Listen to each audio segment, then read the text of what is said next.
กียร์อย่างเดียวถึงจะเก่าจะใหม่ถ้าไม่มีงานก็จบครับ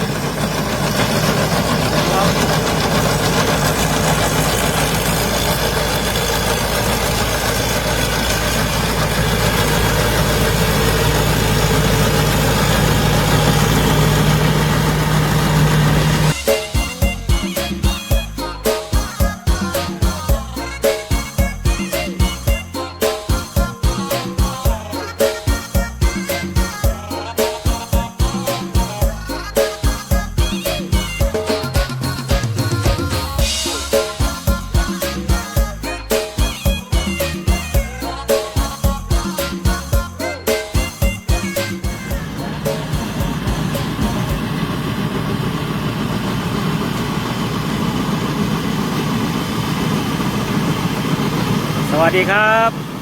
FC นันรถเกี่ยวครับผมดูบางไซครับตัวนี้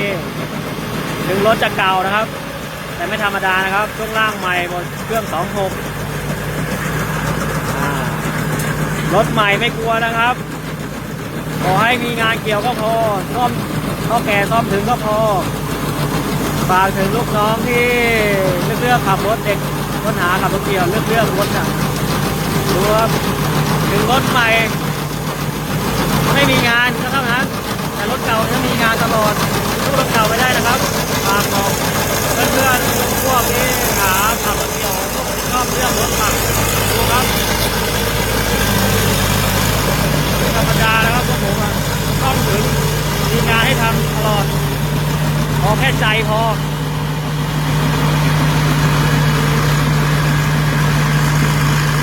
ครับ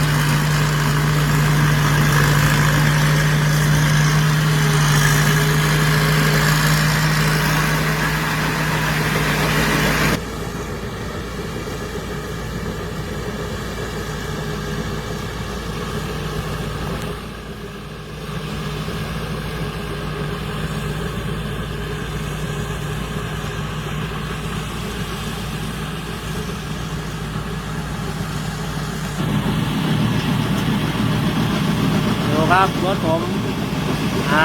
ถึงจะเก่าไม่กลัวนะครับถ้าเราซ่อมถึงครับ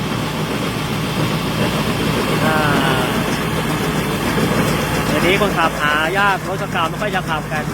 ผมขอถามหน่อยครับถึงรถเก่าแต่มีงานให้คุณทำตลอดมีแต่ว่าคุณจะสู้งานหรือเปล่าแค่นั้นเองผมซ่อมถึงตรงล่างใหม่เครื่องใหญ่ก็จะเสียตรงไหนครับให้มีงานเกียร์อย่างเดียวถึงจะเก่าจะใหม่ถ้าไม่มีงานก็จบครับ